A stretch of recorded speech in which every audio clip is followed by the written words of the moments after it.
The Two Hammers Podcast. Hello and welcome to the Two Hammers Show here on Claret and Booze.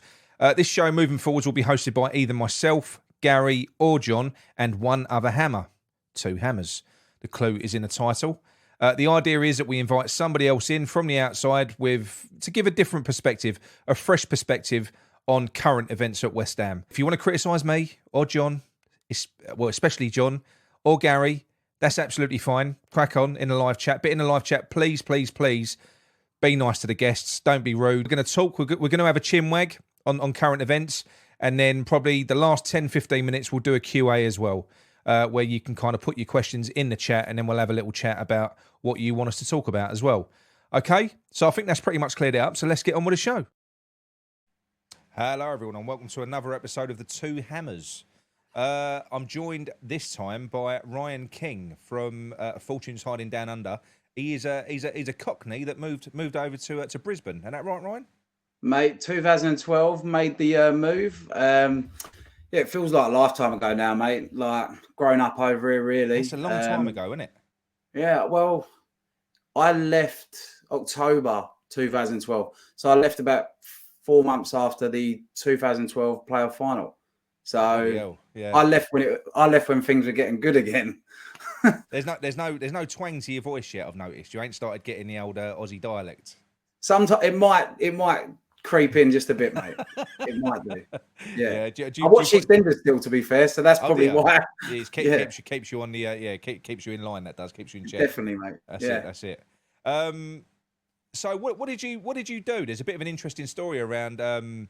Obviously you're a hairdresser, aren't you? That's kind of what you do by trade. Hairdresser by trade. You had a bit of an interesting role, didn't you? Sort of around about the time that you left. Yeah, so for the playoff promotion season and just before that, I was very lucky. I'll tell you, the story was I was working in Stratford in Westfield, and at a hair salon just as it opened up before the Olympics and stuff. And I had an Irish guy come through the door, and he was a good-looking fella and tall and all that. And by the way, I said I'm a hairdresser, but I've got misses, so I didn't mean like that. But yeah, I was like, I'll cut your hair, because I thought he would talk about football and all that. So I was young. I said, we started talking, and I was like, how long you been here? And he's like, just moved here. I'm an engineer, blah, blah. And I was like, okay, cool. He said, but can I have your number?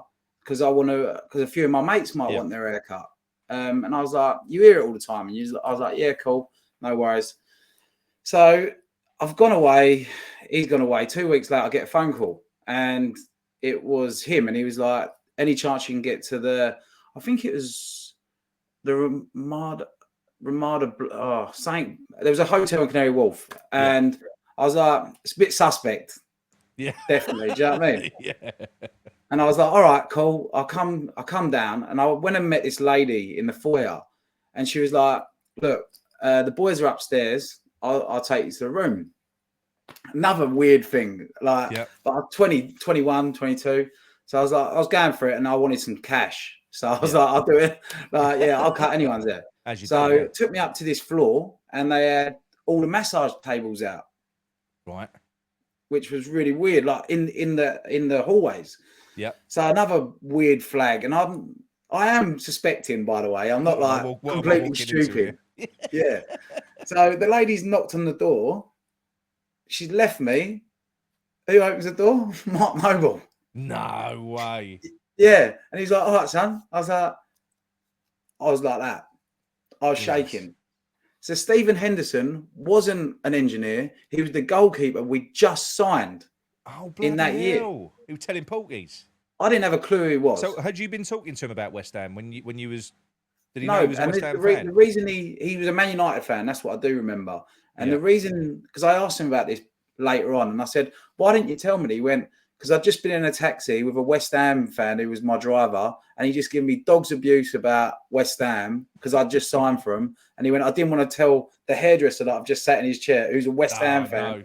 And I was like, fair enough, not a problem. So I was cutting Nobes' hair in the hotel room. Tompkins was walking in. They were sitting on the bed, like having a chat, playing FIFA. And then Matthew Taylor, wonder of a left foot, he came in. He went, I'll have one. So I did his hair. who else did I do? Did Matt Taylor, him, Henderson, and then a couple of physios I did as well. I can't remember their names for the life of me. So then that happened, and then I started going to Kevin Nolan came into the salon about 2 weeks later. Was he sober? Mate, what a nice fella. He's wicked, isn't he? But he's actually bigger than you think. Like, he's a lot taller than I thought he was anyway. When you watch him on TV, he always looked like that small number 10. Yeah. So, I did his hair. And then I ended up going to his house a couple of times, did his family's hair. And then once for the playoff final, this was a really good story. So for the playoff final, I'd asked the boys all week, Nobes, Nobby, Vaz Tay as well. I'd come onto that. And they was like, I can't get you a ticket. And I was like, fucking hell. Like, why can't you get me a ticket? I literally come on any tube to get to you, like wherever you want your haircut. I've been to the training ground and did it in the porter cabins as well, by the way. So that was pretty cool. Sam Allardyce came in one day. Yeah. Did you do Sam's hair? No, he told me to get out though once. Oh, right. Yeah. Did he really? It was taking away all the staff. And then, so the Nolan story was, I said to him, he said, did you manage to get a ticket? And I said, nah, I didn't. And then he said, oh, sorry, lad, we tried, but couldn't get you one. I was like, that was the most pissed off I've ever been, like cutting one of their hair. I wasn't shaking or nervous at that point. I wanted to fuck it up, to be honest. And then I was cutting it. And then he said, how much? I never charged them. I always said, just get me a ticket or whatever. And I went, 20 quid. 20 quid. So he went into his room and he came back and he gave me the 20, but he gave me a ticket underneath. Oh, what a legend. So, and he was like, there, lad. And I checked it and I was like, you bastard. And then I jumped on him, gave him a cuddle, and he was laughing. And he said the boys in the change room that week were all having a laugh about how they was going to mug me off for the ticket. Oh, really? So it's quite funny that I was getting spoke about during that week. Yeah. And I ended up in Club Wembley for that one, next to Steve Harper, who unfortunately just had a bit of a problem, unfortunately. So with the Newcastle goalkeeper and a load of Scousers wearing West Ham gear, which was fucking weird. Bloody hell. But yeah, what a game. And then the Vazquez Mohawk, that was pretty cool. So that was you? Mark, I did that. Yeah. So Mark Noble actually sent him to me thinking I couldn't do afro hair. Yeah. So because Vazquez was a bit like chocolate, apparently, he would eat himself. Yeah. They sent him to me thinking I'd fuck his hair up. Yeah. So. Oh, really? Yeah, so again, I had to go to one of my mates who's like a proper Afro-Caribbean barber, and he showed me how to do it. I managed to do it, and I was doing his mohawk, and he was getting me tickets for every game I wanted to as well. He was brilliant. Really? He was supposed to be a good character. Is that right, Vazquez? Mate, he was like he was so cool. Like I remember once I said, "Where you going?" He went, "I'm going to Portugal Fashion Week, like in 2 minutes." He was like, "I'm going to the airport now to go to it." So that was pretty cool. And the fact that he scored that goal and the pictures are so viral and just the main focus of that day is even better for me. Do you feel like the haircut made a difference? Do you think it sort of gave him some? I think it gave him superpower, if I'm being honest. But I'm also a striker myself, so I gave him a few pointers. Oh, there you go. See? That was a joke. You actually are, though, aren't you? I think you do play up front, don't you? Yeah, I do. Well, yeah, I'm definitely thinking of retirement soon or going into over 35s next year. I've never wanted a fake ID to be over the age of 35 before. And then the other haircuts that I used to do was for Mark Noble. Which for me, like he was my idol. He still is. Like I've got his signed shirt here, and I've got a signed picture of him up there. And he was such a nice fella. He sent all his Canning Town mates into me as well. Like sent a lot of work my way. I did his hair for his wedding as well. Yeah. Which was really cool. I went to the hotel, and all the Canning Town boys are all, and it was in the Marriott in Chelsea. So you had this double-story like room, Yeah. And all the Canning Town boys were all sitting there like just fucking about, and it was weird how all us like degenerates were in this amazing hotel. So I've cut his hair, and I said, no, I don't want no money. And then he wouldn't let me leave without any. And he was like, oh, if you want to come later, I'm more than welcome. And it was just, man. Yeah. So it was really cool. And then when I left the Kevin Nolan one, yeah, he took me back to the train station, and he was just like, thanks for everything. Like they was just lovely people, really nice people. So they say don't meet your idols, but I'll tell you what, it was cracking to meet them, and especially Mark and Baz Tay and Kev. Yeah. From what I've heard about that group of players as well, around about that time, that was a genuinely good, fun group to be around as well. You know, it was. Yeah, it was a bit old fashioned. It was a bit old fashioned in the way that they used to be. You know. Yeah. Well, I think when I was going to the training ground, I went to it twice, and they were just really. Everyone was friendly.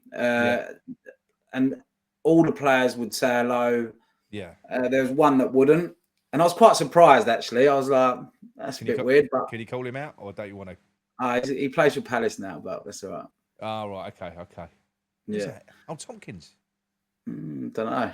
Oh, right. Okay. That's surprising. But yeah, it was a bit of a surprising one, that one, because I liked him as well, being a local lad. Like I was I really wanted him to do well. And I thought he was a class defender, so that was. But yeah, it was an amazing job. And then I met a Australian girl in Walkabout, Shepherd's Bush. Yeah. And we was together about 3 years over there. And as I said to you the other day, it was probably the most expensive drink I've ever bought. Because it's been an absolute nightmare with visas and stuff staying over here. But that was my biggest regret, was leaving. It wasn't leaving the salon. It was the perks of being West Ham's hairdresser, which was really cool. Yeah. But that was my hairdressing to the stars sort of thing. And everyone asked me that, because I do a lot of competitions and like hairdressing competitions, and I'm up for Queensland Hairdresser of the Year and stuff like that, best haircutter in Australia. But whenever anyone asks me what my highlight was, I say West Ham's hairdresser. That's got to be, isn't it? And it's weird because no one knows what I'm fucking talking about, to be honest.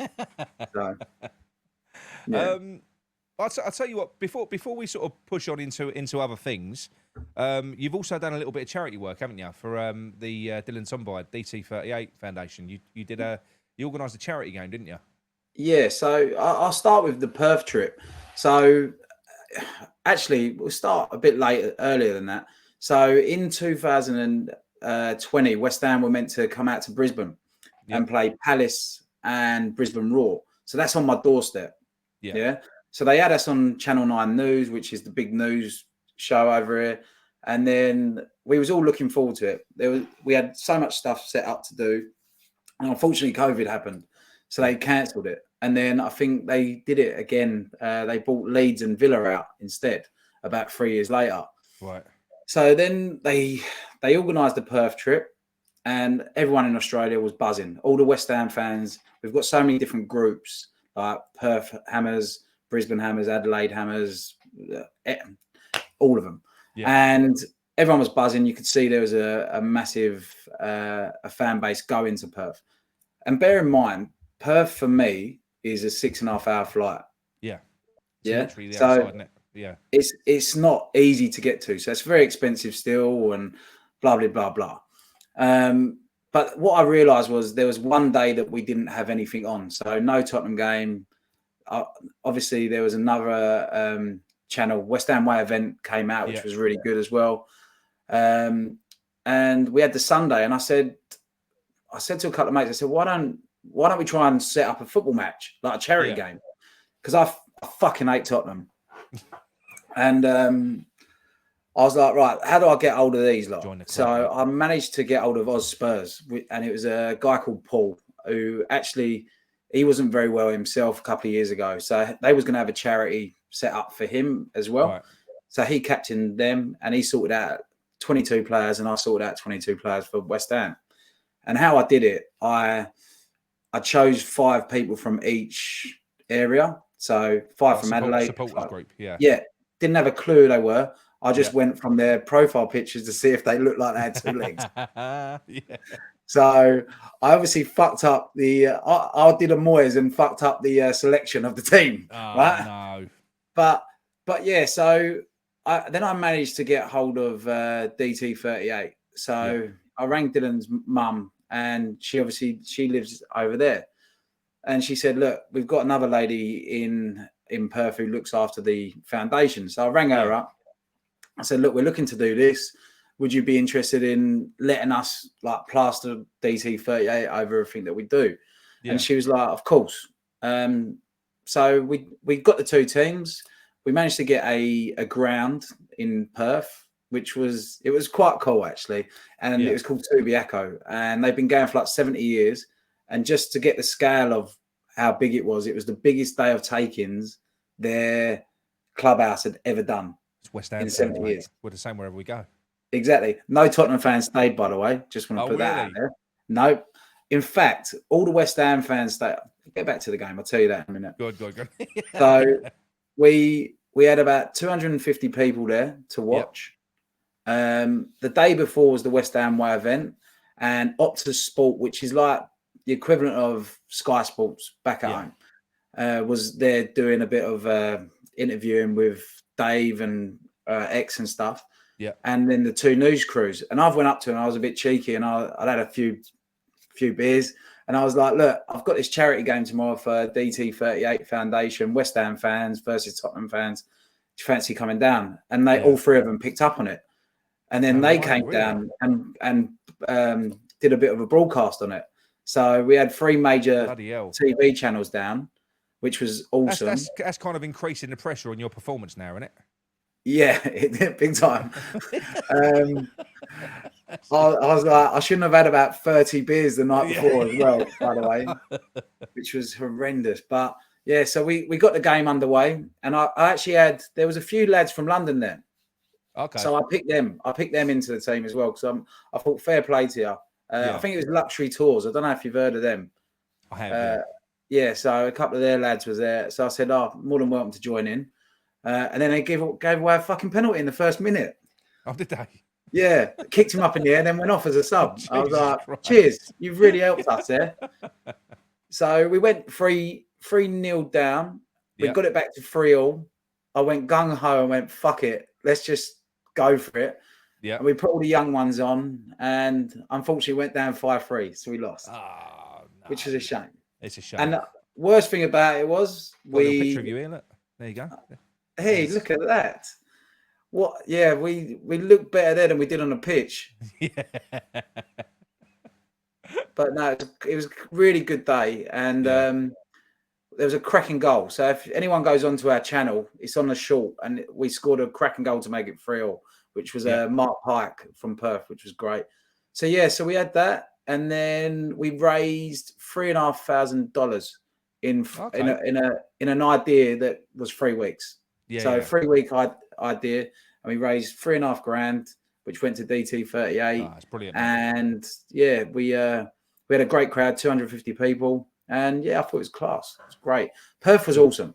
Yeah. Oh, good work, mate. Good work. I've got a little video here as well. Where is it? Where's the video? They put it in now.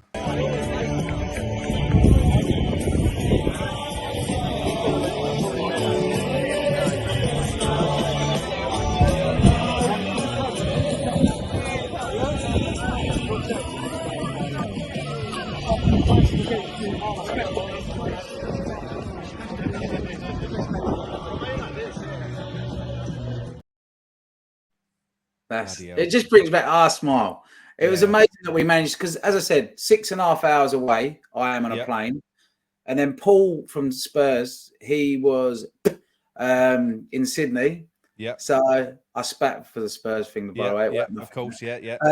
And then and we managed to pull together something like that. It was really good. And then in 3 weeks as well. I mean, but it was a bit of a. I must admit that is a proper touch, having the West Ham Way event there as well at the same time, and sort of doing what you did, braving it, going up to them and telling them. And like I spoke to X a couple of times on the lead up, because I think he heard about what was happening with the game and stuff, and he was both of them were really good with actually helping us do it. Excuse me. So they actually got me up on stage with Mad Dog, and they let me promote it halfway through. So that was pretty good. What's But he like to talk to? He's a bit fucking nuts, isn't he, Mad Dog? mate. Another story. Sorry, another story. He's a bit nuts, isn't he? I don't know. Right. Right. And the reason I say this is because I watched him at the West Ham Way events. I'd never seen him before, never had anything to do with him. And he's obviously not my era. So I don't know too much about him. But I've seen him on a podcast for Under the Cosh. It's a football podcast. And he was mad as a fucking hatter. And he was at the West Ham Way event. But then after our charity game, all the lads, we all went to this pub. We found this Irish pub. So it's wicked. But X and Mad Dog came. So there was like 20 of us. They came to the event. No, they didn't come to the event because they went to an AFL game. They'd never been to one, so they had that pre-done. But they came out and met all the boys after. They come to the pub. They didn't have to, which was really nice. And Mad Dog was the most nicest, quietest person I'd ever met. And I was like, hang about. It was just like, what's going on? It was two polar opposites, but what a lovely man. And he was a gentleman. I really liked listening to him, and he was a great presenter as well. It was awesome.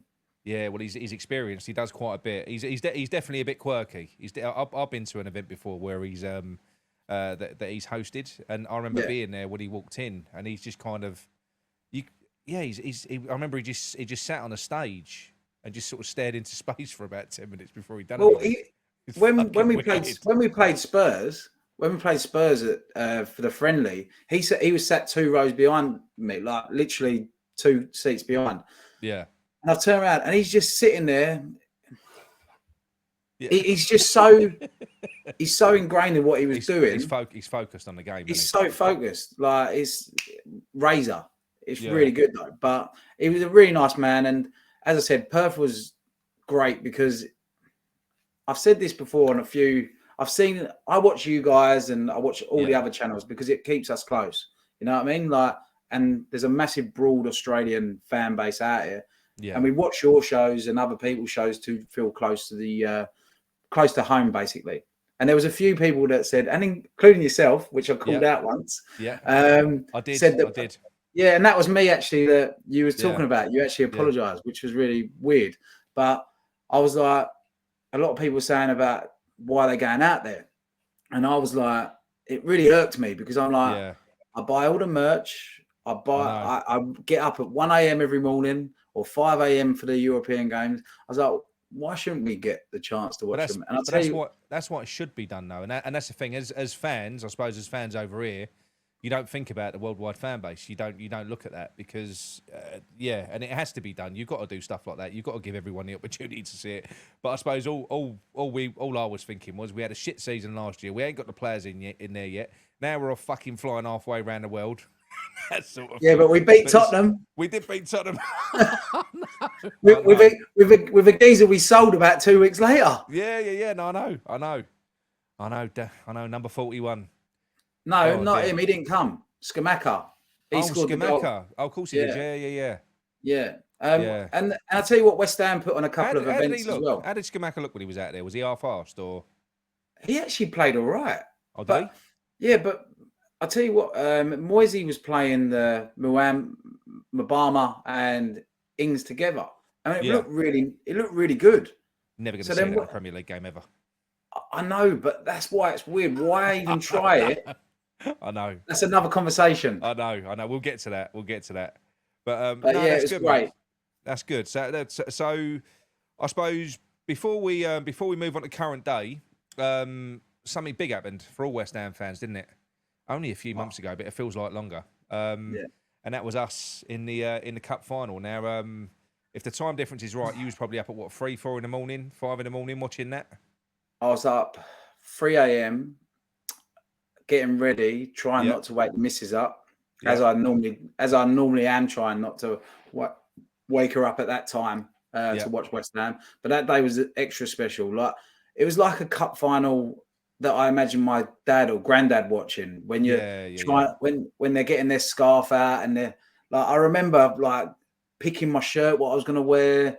everything like that. It was just a weird It moment. was a And special then day, wasn't it? it was like, and I knew it was going to be a massive fucking day because I'd start drinking at 4 a.m. and I wouldn't know if I was going to go home. So I was trying to make sure that I had a nice McDonald's breakfast in the morning. And yeah, I remember getting to the pub because in Australia they've got lockout laws, so there's no lock in like back home where they'll shut the curtains or anything like that. And we're very lucky here in Brisbane. We've got a British pub called Pig and Whistle, which they actually sponsor Fortunes Hiding Down Under. Brilliant. So we're very lucky to have them. So they opened up especially for us and put it on the big screen, but no serving of alcohol until 7 a.m. Yeah. So me and a few lads, we all had a couple of stiff ones before we went in just to, because everyone was nervous. I'm sure you was as well, mate. Yeah, mate, I know. Well, we watched it in the Black Lion. Gary was out. Yeah, but we watched it in the Black Lion. So I was watching that with me nephew, a couple of mates, and my son.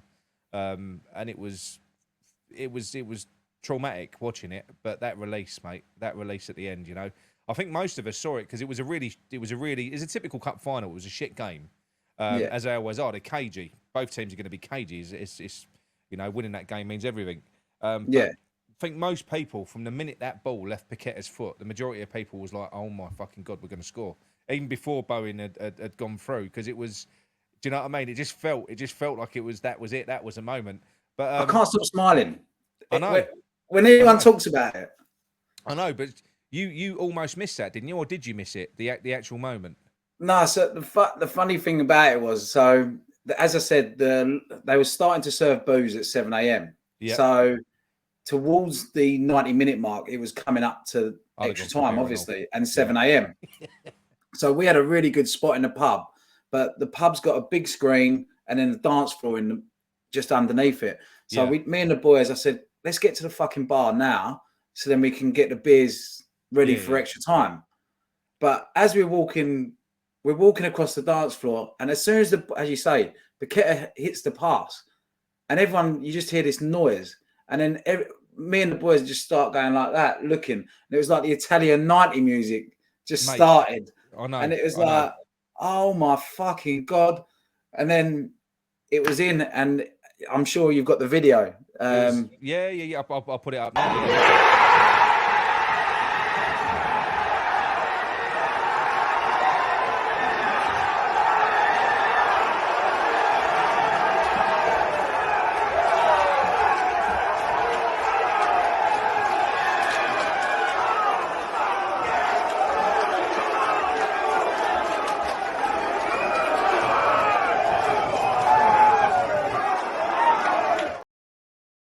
That's unreal, mate.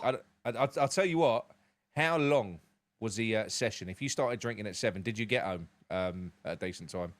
Because that's amazing to watch that. When you think of it like that, you watch that in the morning. The bar opens at 7, and then you start fucking drinking. That must have been some session, mate.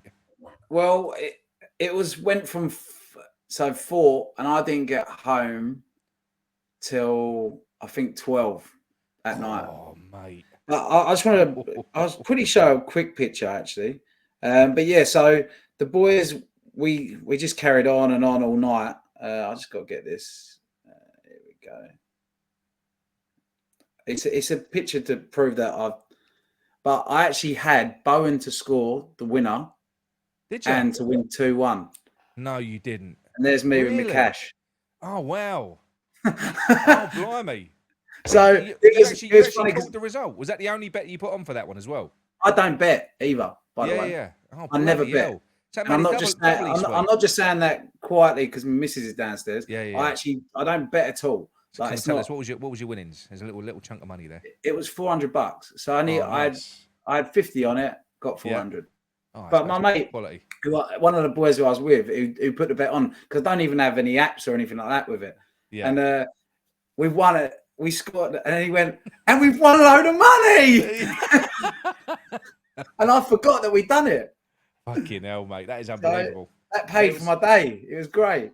Oh, mate, it was. We'll never forget that. I mean, hopefully it won't be the last cup final or cup win that we experience in our lifetime. But look, it was the first that I'd experienced in mine. And I'm 43. For you though, Nick, right? Do you having that day, would that be enough for you now? Yeah, Same. yeah, yeah. I think John said the same thing just after the cup final. It was almost like yeah, completed it, mate, completed it, sorted. It's done. You know, Yeah. I've been I could waiting my die whole life happy to win now. something. Yeah, I've been Yeah. waiting my whole life to win something, and we've won something. So in that sense, yeah. But then the train keeps on rolling on, and the thing is, I have got a taste for it now. I Yeah. do believe that West Ham are on the cusp of being genuinely massive as well. I mean, we're Same. massive in terms of our fans. We are. We always have been. Our fan base is equal to anything that's in the UK. I know that there's big brands out there like Man United that have got big fucking worldwide followings, but that comes with success. If we was Yeah. to be successful in this country, we would get a worldwide following as well. You start getting big Mm. players, people follow players. So I do think that we're on the cusp of something big, mate. I do. Yeah, I agree. And as you say, for fans, like I'm not just saying this. I think we are fucking up there with the best. Like, yeah, look at the parade that went on. Like, there was 250,000 there, I think. No, mate. like, Mate, and that was without the I swear. diehards. I swear, the It was majority of still our Prague. fans, were still in Prague, and the amount of people that were at that parade was insane. Yeah, I put the parade on and at home on YouTube, and I made my missus watch it, Oh, did and you? I was just, I started crying. Like, Yeah. and she was like, "What's wrong with it?" And I was like, "You just," because she's from New Zealand, so Yeah. again, she's not going to quite get. People don't get it unless you're from there. Do you know what I mean? So your missus is a Kiwi, but you've moved to Australia. Yeah, but they weren't the one that I come over with. So Oh, right. yeah, Okay. yeah. All right. That's why I said it was an expensive drink. Oh, right.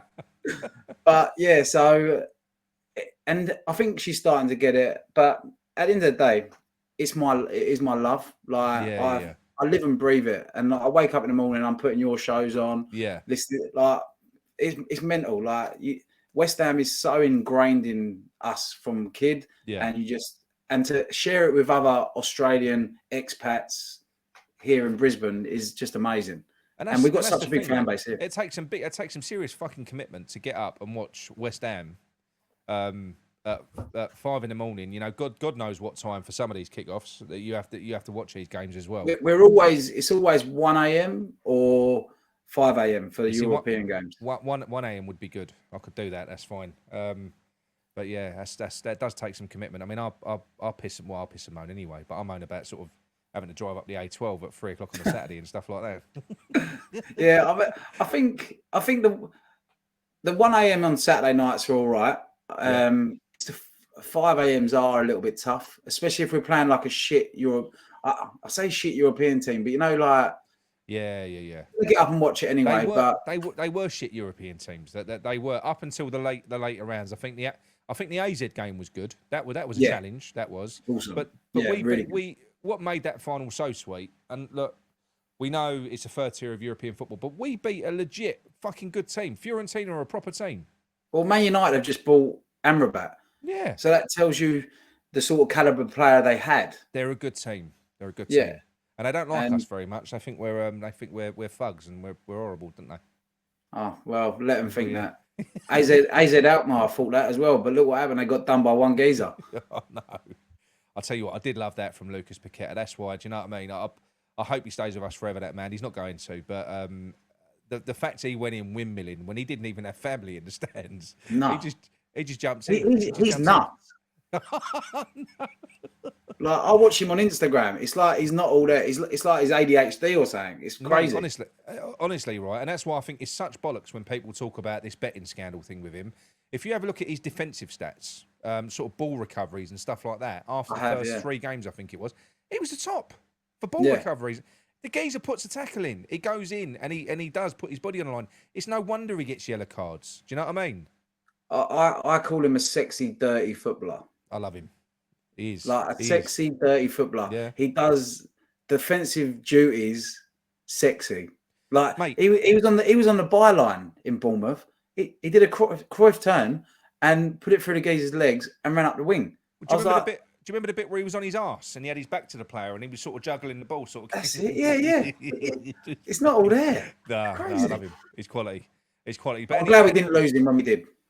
No. But anyway, look, we've already spoken about your channel a little bit. But look, the reason that we're doing this is because I've caught up with these guys, really, really good personalities, people. And look, it's very. We know ourselves. We've been running for not even 2 years. It's very difficult when you get started to gain traction. It is. So please head over to your channel now.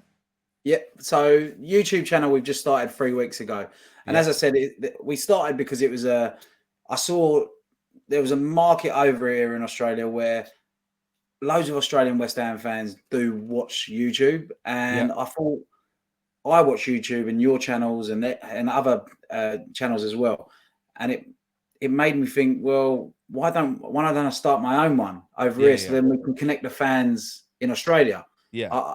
After seeing the support we had in Perth, which was massive from all different parts of Australia, and obviously here in Brisbane we've got a massive following as well.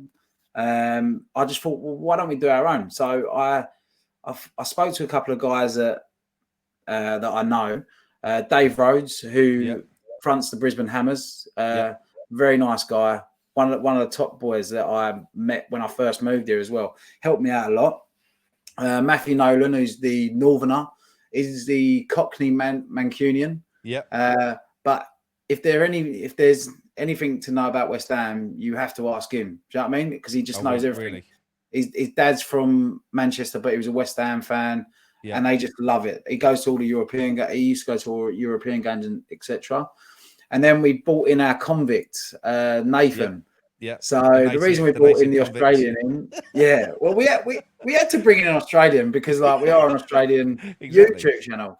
I weren't too keen on it, but the other boys said we have to. I'm joking.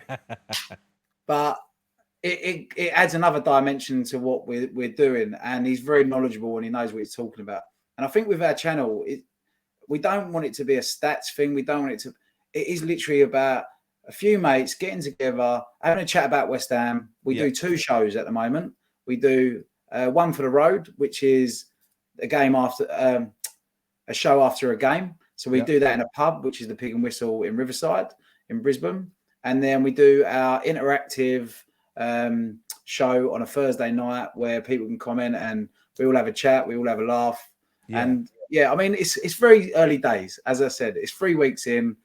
It's a fucking nightmare, isn't it? Though mate, it's hard getting started. I mean, we look back at some of our earlier shows and fucking hell. But you just improve it as you go, mate. That's all you do. And your shows are good. What you've got, because I've watched these guys now for a few weeks. They've got chemistry, and that's all you need at the start. You've all got good opinions. You're all clearly mates. You all get on, and the opinions are really good. And that's. Do you know what? All the other stuff can come later. You will improve it. You will. You look back yourself in 6 months' time, and you look at your earlier shows, and you do the same as me. You go fucking hell. You know, because your production values and everything will get better and better and better the longer you're doing it. But everyone, please, on this channel, like I say, it's a right ball ache when you're first starting out. Please head over, subscribe to them, and join them on the journey, please, if you can. Yeah, I'd love that. It'd be awesome, and it would really. It'd make you want to carry on doing it because, as I said to you earlier, mate, it's one of them things where it's like I have got a full-time job, same as you, same as all our other boys as well, and it's like we want to make sure that people are watching and enjoying what we're doing. Because if they're not, then it is quite a struggle. But the thing is, you got to look at. I think it was Nigel when we first started out because we was quite lucky. We got a little bit of help from Nigel Khan. And you do get obsessed with numbers, and you're like, especially when you're starting out. You one show you'll get like 400 views, 500 views. You think, that's great, and then the next 2 or 3 you're down to sort of under 100, and it's but not what Nigel said. He said, but you're sneering at 80 people. He said put 80 people in a room. That's 80 people that are watching you. $10 a head. 10 quid a head. No, but that's what he said. He said you're discarding like the numbers. He said don't worry about that. He said it'll just build. And he was right. He was right. So what you'll get is some people will come and go, but you'll get some people who will stay the course because they like you. People like personalities, I think. Yeah, I think big time. And stories of people massively help as well. Yeah. But as I said, like for us over here, we're so far away. We're 24-hour flight away from being back in West Ham. Yeah. Yeah. And it's not that easy to come back and watch games. And we know that. And we know that we're not going to be at the games to watch. Like, we're not stupid. Like it's unrealistic, but we put in the effort to watch the games and try and put I don't go our to every spin game, on mate. things. I don't Yeah, go to every so game. and that's all we can do. But as I said on a few of our shows that I've put out, if we are looking to come back in March, so if anyone wants to give us a ticket, we'd like. Yeah, don't worry about it. We'll get. How many of you coming back? Oh, there's only me and Matty. I think. Yeah. Oh yeah, we'll be able to sort something out for that, mate. Don't worry. But I'm sure, as Mark Noble says, we're a family, not a football club. So I'm sure You still people got Mark will help us Noble's out. number. He's a better contact than me. It's funny, right? Because when it wasn't around the time of like iCloud and everything like that, so I actually did lose his number because I lost my phone. Oh fuck! So I lost that, but I did catch up with him when we played. I went back home when we played Gillingham. Yeah. In the cup, and I did bump into him outside on the coach, and he come out and he said hello, and we had a good chat, which was really good. But I really wanted to catch up with Kevin Nolan when he was here in Perth, but I didn't manage to do it, which was a shame. But yeah, I mean, like that for the channel, love everyone to go over and subscribe. Tell us what you think. If we're shit, great.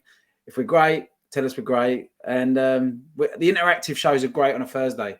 It's a bit of a different time difference, obviously, but it's quite interactive. And it don't matter on YouTube. It's like you guys watch us. You know, you're rarely going to catch a live show when we do a Sunday night, but people watching back. We get loads of people watch overseas, so you'll still get people watch from the UK. Yeah. Do you know what I mean? Yeah, hopefully. Yeah, you will. Right. So look, moving on to modern day. Not modern day, current day. Hang on, I might need to pour another drink for this. Yeah, go on. I know. So, start of the season. How are you feeling? Sort of coming into the transfer window. We've just won the cup. We're up. You know, we're kind of cloud nine. And then Sullivan comes out, reveals to the world that he's selling Declan Rice the very next day, less than 24 hours after we'd done that, in a very Sullivan way. We then kind of had to endure what felt like it was about a month of shit from Arsenal fans, and it was dragging on. We weren't signing anyone. At that point there, what were your thoughts on the season? How important did you think Declan Rice was? And did you think that we was going to be able to do what we've done effectively, and that's replace him sufficiently? Right. We won the cup. Yep. Life was here. Yeah? Life was up there. And as you say, the next day he goes and talks sport, which we do get here in Australia. Yeah. Like we're not that backward. Yeah. So I saw that, and it was like a Grand Prix like guy saying, "We've just won the championship. Who wants to buy our car? The best car." It was like, why are we talking about it? Like, why have you even opened your mouth? Did he have to do that the next day? Can't you let us celebrate? I know. Like, as you say, it weren't even 24 hours. It was just frustrating because, as I say, you go from here and you go there very quickly. Yeah. And we knew that he was going. We're not stupid. Of course we did. But we don't need to be told it. And the other thing as well, just before you move on, you don't. Go on. You're talking about £100 million player here. You don't have to go on the radio to advertise him like he's some fucking like an iPod you're trying to sell in loot. It's all done with agents. If he's going to go, he's going to go. He didn't need to publicly do that and open up like I don't know. I've got no idea why he did it. No idea at all. I heard Man United had made the offer the year before for 100 mil. Yeah. That from different sources anyway. And by the way, I don't know anyone in the club, so I'm never going to be an IDK, right? But obviously, I think they did. I think they did make a bid. Yeah, all my news is what I hear from you guys and other people. Yeah. And so, if that was correct, my only thinking about him doing that is by trying to drive it even further, like with the Arsenal, with Man United saying Arsenal have actually now shown interest. I know you lot put in £100 million bid. Yeah, are you coming back? But why do that on TalkSport with Simon Jordan and fucking?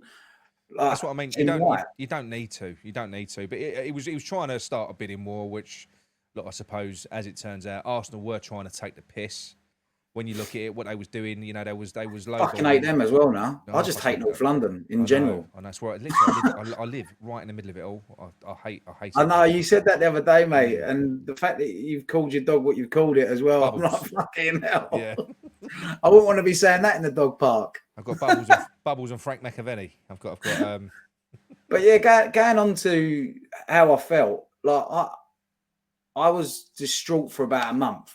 I was like, what is going on here? Like, we've just lost our captain, we've lost our best player. I say that in inverted commas because he was our best player. But the reason I'm saying inverted commas is because Bowen, for a start, like he's also very important to us, and that's what made me start thinking. And I was like, we've actually got very important players still at our club. Yes, you know what I mean. So to lose Rice, which we all knew was going to happen, was that such a big thing in our minds? Because I don't think it was, because we knew it was happening. It was how we was going to spend the money that we got for him. I think he just had such an integral role in that team, in the way that David Moyes plays and the way that modern football is. That's why these guys are so expensive now in that position. You look at Enzo, you look at Casiado, they're fucking important to have that really good sort of anchor point in central midfield. And you started to think, geez, because everything went through him as well. Literally, you know, the defender's going to pass to anyone in midfield, it's Rice, you know. Yeah. And quite often, as many people have said, and I'll push back on that, because I'm still not a fan of Thomas Souček, but a lot of people said that they changed the roles of Declan Rice and Thomas Souček because Rice wanted to push on in the team and add more to his game. That took away from Souček, because Declan Rice, when he first came in, just used to be a shield, and he was the best at it.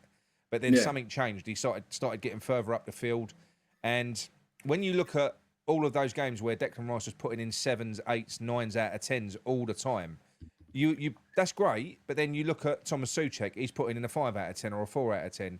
It was kind of having a detrimental effect on the rest of the team. It seemed, now looking back, we was just, you know, me in particular, I was just going, oh, Rice is great, Souček shit. But you don't look at kind of what could be causing that. And now if you look at the new guy that we've brought in, Alvarez, who is 100% a proper full-on number 6 who just sits in and he just controls the fucking game from that position. How good is that to have a proper I think you can number 6 tell now? from my I think you can tell from my face. Mate, how good is that now to have because he's a proper CDM. Declan Rice ain't anymore. And you know what? You've made a really good point there about having someone who's a 9 out of 10 and a 5 out of 10. Yeah. Because now we've got Ward-Prowse, who's going to be an 8 or a 9 out of 10. Yeah. Hopefully 70% of the Premier League. And then you've got Alvarez, who's also going to be a 7, 8, 9. He's class. 70% of the Premier League. Yeah. So I'd much rather have that balance than have someone who's going to be 5 and a 9. Well, now, to be exactly. Honest. And we haven't got to sort of panic and shit ourselves now if one of those players doesn't. Because I don't think, if you look at it now, we've got nice balance. I mean, Paqueta is important because he's like the creative force. But then so is JWP. But, you know, if you look at, you've got Fornals, JWP, Paqueta, Alvarez. There's good balance here. If you lose one of those players for a couple of weeks, it's not the end of the world. You know? And I think Souček for me as well, he scares me on the ball. Like he can't do a 5-yard pass. No. Like, and it just frustrates me. And the only time that I've seen him be good for a long time was in that first half against Bournemouth. Yeah. I thought he was class. I was like, hang about, who's this? Like, it was like he'd rejuvenated, and I was like, if this is what we're going to have moving forward, I'm fucking buzzing for that. But only if it carries on. But I don't see it carrying on. He's 10 times better off the ball than he is on it, I think it's fair to say. So if you're playing in a way which means that 80% of the game you're blocking, then there probably is space for someone like Souček, because for 80% of the game you ain't got the fucking ball. Yeah, I mean, his runs into the box were great in that first season. Also, yeah, couldn't fault it. But for some reason, we don't do that anymore.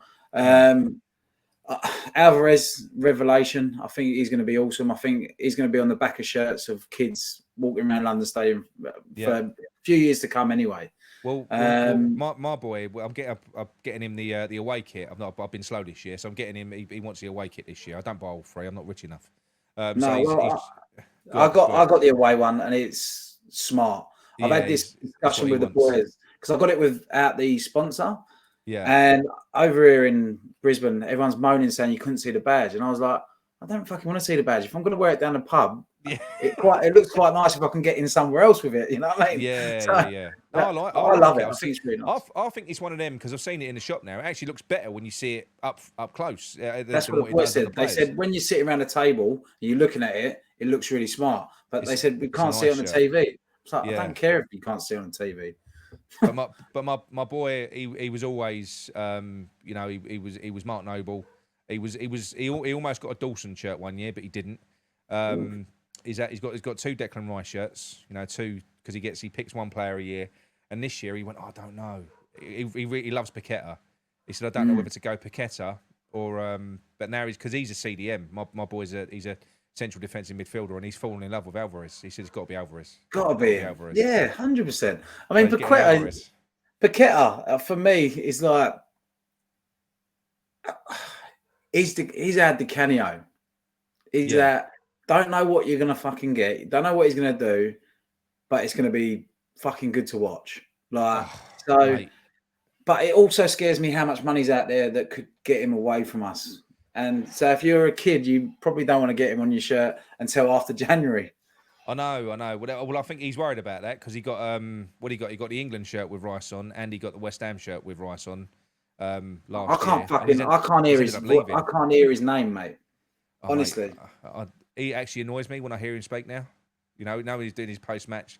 It ain't hate. He was a great player for us. He was, but I just think you don't get to go from West Ham to Arsenal and be loved by West Ham fans. You really don't. You don't get to do that. I really wanted him to go to City or fucking somewhere else, so I could continue keeping an eye on him and wanting him to do well. But if I want him to do well, that's me wanting Arsenal to do well. I don't want fucking Arsenal to do well. No, not at all. But going back to Rice, just really quickly. Yeah. The thing that got me with the Rice and why I hate him, this is why I hate him, is because he knew he was going after that European final. Yeah, he did. So, do you remember when the celebrations were happening? The camera. No.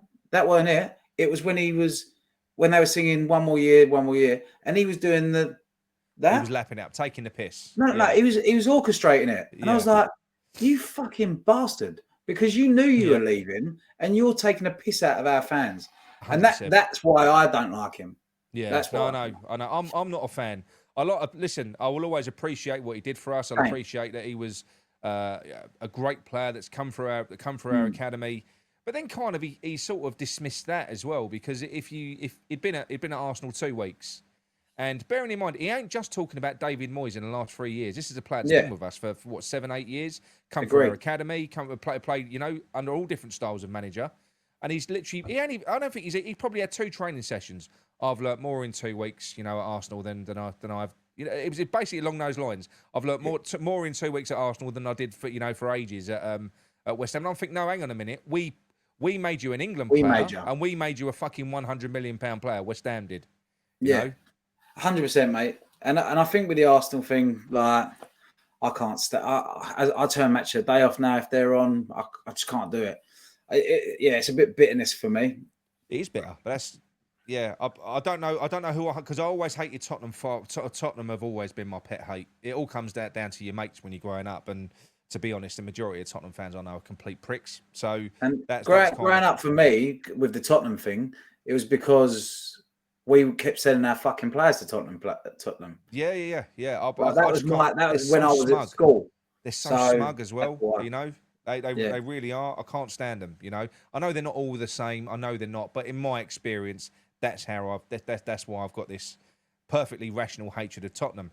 But after this experience with Arsenal, I would almost say they've overtaken because honestly, mate, especially the social media element of Arsenal fans, they're fucking they're a different breed. Yeah, honestly, they're weird. I can't get my head around them. So no, I really hope that they win fuck all. I hope they don't win anything. I mean, going forward then. So our front line now. You've talked about our current day squad. Like you're looking at the AFCONs now as well. That left hand side. What do you reckon is going to happen there, mate? I don't know, mate. We got we know we've got Benny and we've got Kudus and we've got Cornet who can all play on the left. But they're all going to be gone in January. So this goes into the Lingard thing. Yeah. So what's your thoughts? Don't want him. No, Don't want him. I see what you're saying. It does make sense because we've got players, and there could be a period of time in January for up to 4 weeks, depending on how long these players that play for these teams that stay in the competition. So yeah, Lingard. But no, I think we've got our kids last year. They won everything. They won a lot. We've already got good point. on the left hand side. You've got Ben Rama. You've got Cornet as a backup. We've got Kudus now who can play in those roles. We've got a full squad already. We must have 1 or 2 youngsters that could come in and play as an understudy in 1 or 2 of those positions. Give them a bit of a pathway into the team. Give them an opportunity rather than fucking washed up Lingard, who could come in and do well. But my worry is that if we do bring Lingard in, Moyes loves him. He will play in front of Kudus, and that's what will happen. If he comes in and he plays and he does well, Lingard will become a first teamer, and I'm worried about that for other players. It might not be the case because I think we're a better team now than what we were when Lingard was last here, and he's not as good a player. But I just think he offered fuck all to Nottingham Forest last year, contributed nothing, no key passes, no assists. No goals. They paid him a fortune. He gave them nothing. We've just played him in a pre-season friendly, and I know some people have said, "Oh, he looked good in flashes." Again, 75 minutes against Ipswich, no key passes, no assists, no goals. Hauled off after 75 minutes. I just don't see why we would take him on. He came in for us. He had a purple patch. He had 6 months of his career where he was playing for us because he wanted to get back in the England team, and he had a point to prove to Man United. That's what he did. Well, I tell you what, he started to tail off towards the end of that anyway. He's never played as well as what he played in that period. So I think it's a risk, personally, a risk that I don't really want to take. But look, if he comes in, I will support him, but I don't want him. I've got a counteraction here, mate, right? Go on. So the reason I said I used to get up at 1 a.m. and 5 a.m. and I watched the games, Yeah. As you quite plainly put it on most of your shows, you're not a big fan of how we play, right? Fuck no. But when Lingard was in a Moisey team, he was unbelievable to watch. He's a good counter-attacking player. Yes, which is what we're trying to play now again. Yeah. So the only thing that I'm thinking about him coming in is the fact that he can do that counter-attacking play. Second of all, the amount of time that we're taking to look at him. Yeah. That is the only interesting thing for me. And we all know that Moyes is not going to just take a punt on anyone, regardless if he's your boy or not. No. I think Lingard is having to prove himself to the whole West Ham staff that he is good enough to be in this team. 100%. So I do think the balance of power has shifted. So whereas before, it was always quite cringy because you had David Moyes chasing after Lingard like a little lost fucking puppy saying, please, will you sign for us? Well, now it's Lingard under Moyes' control. It's now down to Moyes to sign him. So the balance of power has shifted. But I don't know, mate, because from what I've been told about that Ipswich game, we set up with the same style. We set up with the Moyes low block, and we set up with Lingard in that role. He did nothing. If you look at the stats from the game, apparently Ipswich had way more possession. We set up the way that we would set up in a Premier League game. It was clearly an exercise to see if Jesse Lingard could provide us with that same threat and that outlet. Yeah, and I think the only thing that I'd probably say about the you are right though. I can't disagree with you. He was very. I mean, that was probably the most exciting we've been under Moyes in that period when he was on fire. And that keeps me awake when I'm watching it. So that's why I really enjoyed it. But I see what you're saying. But with the stats and everyone saying he got hauled off at 75 minutes, for me, everyone's saying he's not match fit. He's not playing matches though. So I think the smoke alarm's about to go off. You'll have to excuse me. I don't know what's going on. Oh, that's all right. So Mrs. cooking again. That's what it is. I hope mine's downstairs doing mine or not. But I think with Lingard, I'm going to say I would take him because I want us to go full throttle on all cut fronts. All fronts. And I just think there's a special moment for him in a game. And I think that he could be the one that gets that special moment for us, and he goes, "That's your gift." Yeah. That I know I'm thinking fairy tale there, and I get that, but I've just seen a fairy tale with us winning the European Cup. Mate, I think we're signing him no matter what. He ain't going nowhere else. All this talk of him going to Wolves, all this talk of him going to Turkey, all this talk of him going to Saudi is all bollocks drummed up by his brother. Because again, 100%. they're playing the same games. He ain't in demand. If he was in demand, he'd be gone. Yeah. He's literally no one wants him now because of what he did to Nottingham Forest last year. So his only option really is West Ham because of the relationship that he's got with David Moyes. So this is kind of his last chance. Yeah. We know that. So look, I think it is going to happen. We are going to get him. When he signs, I will get off of his back, of course. But I would rather he didn't, because I do think that he coming in he's standing in the way of somebody else that's more deserving of game time, is what I'm saying. Yeah, I agree. Is what I'm I agree with you on that. And it's funny because when I do hear opinions, which I love, and most of them I agree with, but I love to do a counteract on all of them as well. Of course, yeah, a bit of because balance. that's what it's all about. But I always respect everyone's opinion, and yours is always more animated, and I enjoy watching that because I like animation. I like to see fun and excitement, and that's what you bring to the show. But it's always nice to have that counterbalance where, like me saying, it's like with the Moyes situation. Mate, you need it. You can't have everyone all agreeing. It becomes an echo chamber. No, and like with your opinions on Moyes, I agree with you in the terms of I love entertaining football. I love the fact I like the Devonshire years and the Brooklyn years and the McAvenny years and the Tony Cotter years, even Di Canio and Joe Cole and like I know where you're coming from. You had to give Devonshire a mention, though, didn't you? Yeah, of course I did, but that's cool.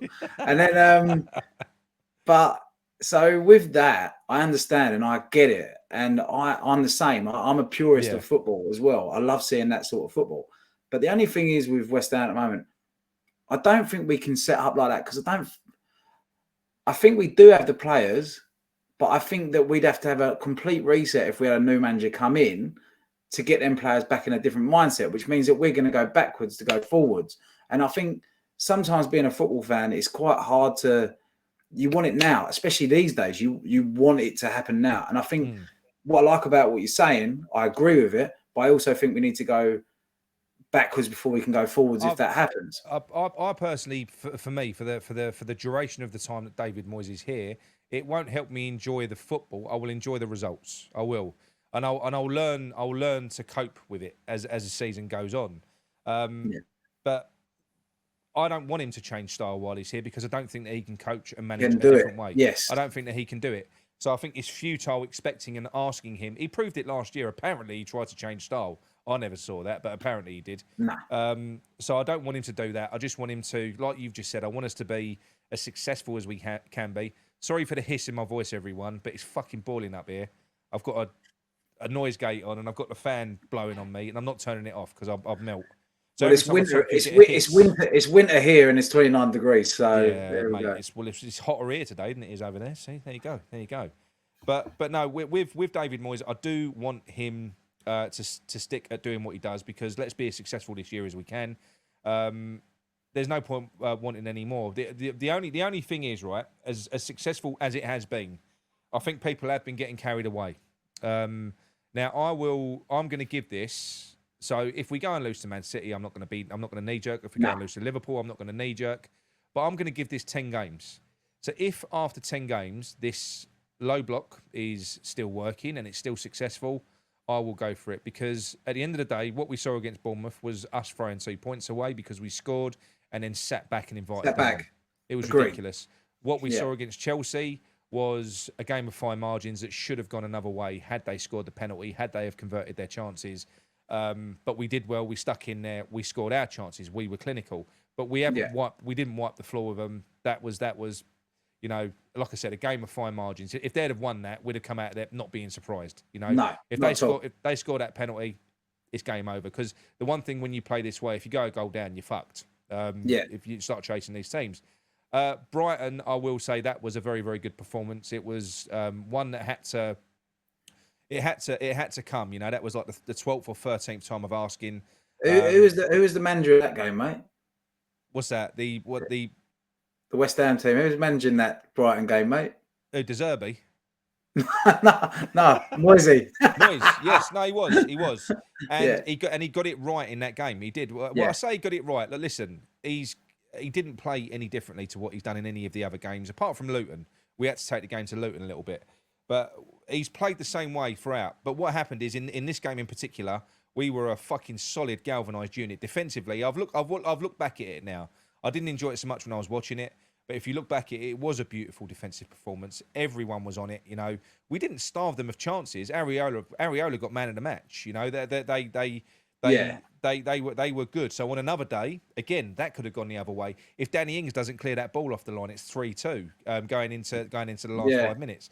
So even that, as good as that was, we haven't won any game comfortably. Convincingly, yeah. We haven't won any game convincingly. Luton, we're hanging on by a fucking. We weren't comfortable at any point. We should have gave away a penalty in the last second. We should have gave a penalty away. Yes, we should have. But what we have done is we've seen games out.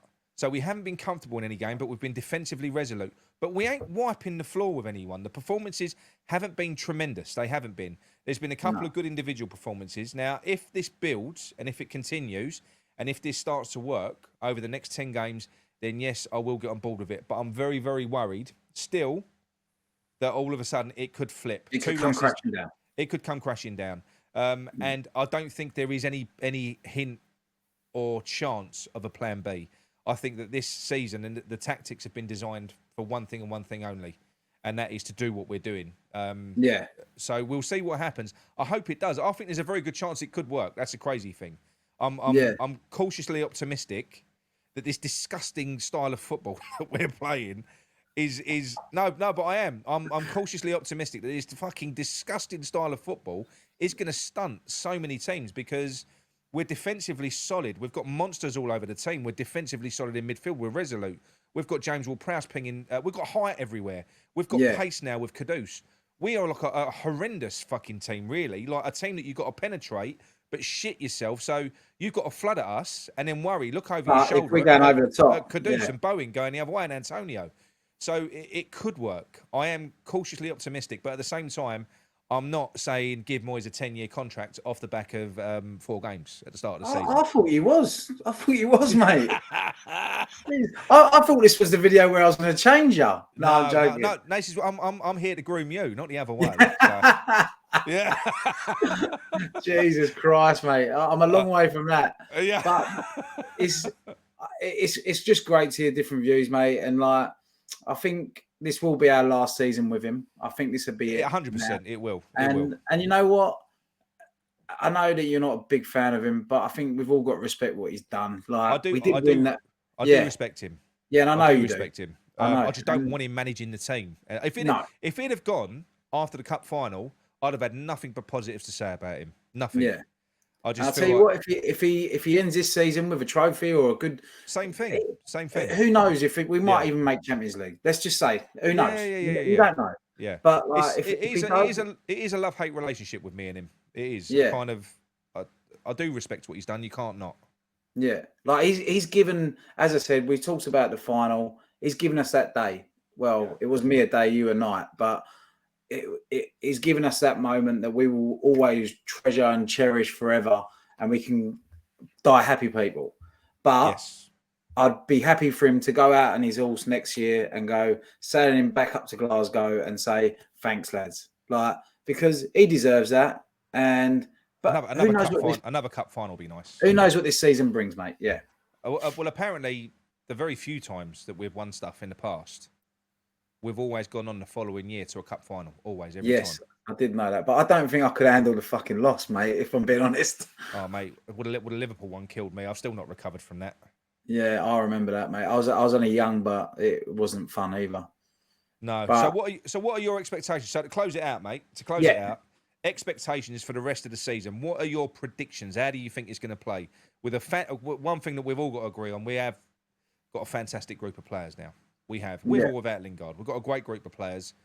Do you think that this tactic will work? As I said, are you not cautiously optimistic? Are you optimistic? Do you think that we're going to go on and have a fantastic season, much sort of in keeping with how it started? I think we're going to have the season we made the semi-final against Frankfurt. I think we'll have a good season in the league as well. I really do. I think he's going to set up a lot better in the league as well. I think he'll see that he needs to concentrate on that as well, because he only concentrated on Europe last year. I've also looked at the draw at the Carabao Cup. Yeah, I think that's gettable. I really do. With the Premier League teams playing the Premier League teams in draws, and finally we get a fucking shit one, which is Lincoln. I say that now, and this could come back to bite me in the arse. We avoided Man U, didn't we? Avoided Man U away. And Man City's like we've had them the last few years as well. And it was like I could see us going quite far in that if we get the right rubber draw. I think this is going to be a really exciting, positive season. Yeah. And I think it's going to be like the Leicester. It could be. I think it could be. I do. I need more proof. You know when Leicester won the league, and every week, when Leicester won the league, and everyone was like, every week we're going, they're gonna fuck it up there. They're gonna fuck it up. It's very similar. He done it with a low block and a counter attack. He done it with a low block and a counter attack. That's what he done. Exactly. So, I'm optimistic. I think we'll have a great season. As a YouTube channel just starting out, we are fucking undefeated so far. So we're gonna keep that fucking run up. That's it. You fucking lucky child. I haven't had a meltdown yet. Do you know what I mean? So they'll come. I'm waiting for that day. That'll come. Yeah. That'll come. So it's been happy days. But mate, no, it's been an absolute pleasure to have you on with me. Thank you very much for joining me. Mate, awesome.